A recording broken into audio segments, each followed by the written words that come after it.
So, what does it genuinely mean to be a citizen in a world that is just constantly demanding transformation? It's a massive question, right? Are we just inhabitants taking up space, or is there a much deeper, underlying responsibility attached to the privileges we enjoy every day? Keep that thought right in the back of your mind as we kick off our visual journey today. Welcome to this explainer. Today, we're unpacking a really fascinating, highly contemplative piece of poetic writing by Oluyomi David. She titled it Citizen Responsible with Privileges. It's this beautifully layered poem that tackles the sheer noise of modern life, the grit of personal refinement, and the absolute essence of what it means to actually participate in society. Okay, let's dive into this. Here is our quick roadmap for today. First, the author's global vision, followed by navigating the established city, the refiner's fire, watching for the dawn, and finally, defining responsible citizenship. Section 1, the author's global vision. To really grasp the abstract, poetic nature of this text, we first need to understand the identity of the woman who wrote it. Let's look at the lens through which she views the world.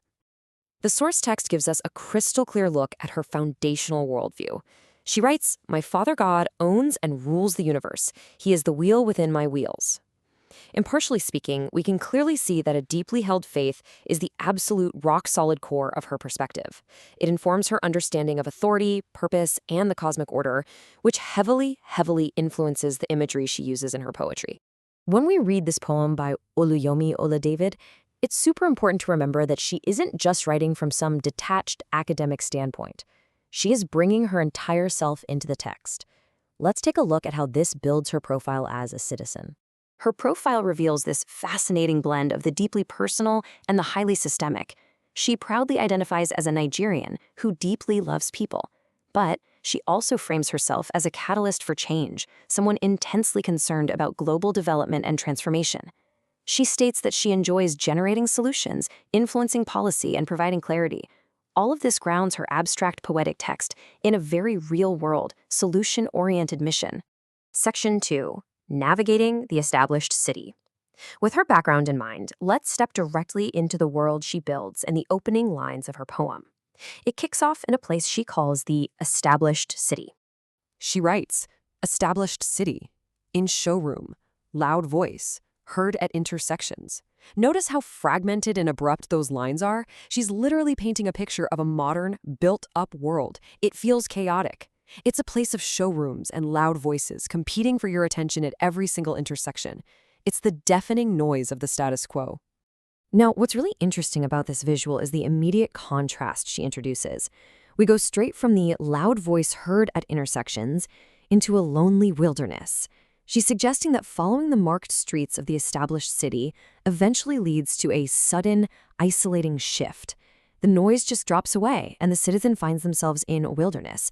It's an incredibly powerful transition from external societal noise to a place of internal isolation. Section 3. The Refiner's Fire. This brings us to the third phase of her thematic journey. You see, the wilderness isn't just a place of emptiness for her. It is a place of active, intense transformation. So, we have to ask ourselves, what does this purification actually require? If the wilderness is meant to change the citizen, how does that change happen? Well, the author certainly doesn't shy away from the intensity of this process. In fact, she uses incredibly vivid, almost primal imagery to describe it. She writes about raising builders through a refiner's fire, specifically aimed at purifying hearts. She views the challenges and the isolation of the wilderness as a necessary crucible. Think about it. A refiner's fire is used to burn away impurities from precious metals like gold or silver. In her view, the struggles we face as citizens aren't random at all. They are a targeted process designed to purify our hearts so we can become the builders society desperately needs. Then, the heat really turns up in the text. She invokes the image of a roaring lion, signaling danger, authority, and a jolt of total awakening. Right on the heels of that, the enigmatic, scaly eye flashes into the poem, hinting at a sudden stripping away of blindness, like shedding old, crusty layers of how we used to perceive things. And then, the pace shifts. Out of the roaring lion and the scaly eye comes this profound moment of revelation. Revealing the prince, crowning the light. The intense, fiery process she describes ultimately leads to a massive breakthrough. the purification actually achieves its goal.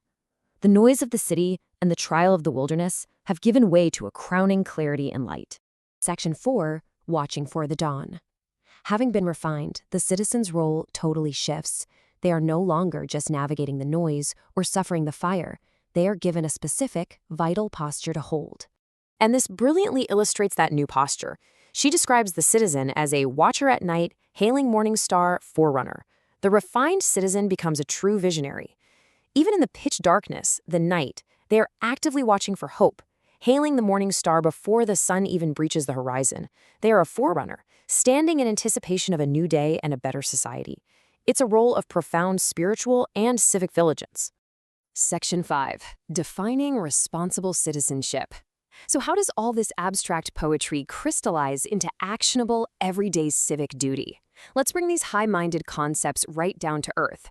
So the crucial point is how she combines these next images. She writes, crying for change, bakery staff, pushing out goods, wise heart. I mean, what a stunning juxtaposition. She links the internal, spiritual wise heart and the vocal crying for change with the highly tangible external, working-class labor of bakery staff pushing out goods. To her, being a responsible citizen isn't just about lofty ideals in your head. It's about doing the daily, sweat-on-your-brow labor that actually feeds and sustains the community. Tying all her concepts together, we arrive at this comprehensive definition of citizenship based on Ola David's poem. It is the simultaneous act of crying for change while doing the daily labor, literally, like bakery staff, pushing out goods. It requires having a wise, refined heart, speaking blessings over your community from your labor tent, and ultimately keeping the gate. True citizenship, in her eyes, is a demanding, beautiful balance of spiritual vigilance, personal refinement, and tangible, everyday hard work. Which leaves us with this final thought for you to chew on. Based on the incredible framework she has provided, look at your own life. How are you acting as a gatekeeper? How are you applying your wise heart to your daily labor and your own civic duties? It's a serious challenge that requires us to look way beyond the loud voices at the intersections and actually step up to the plate.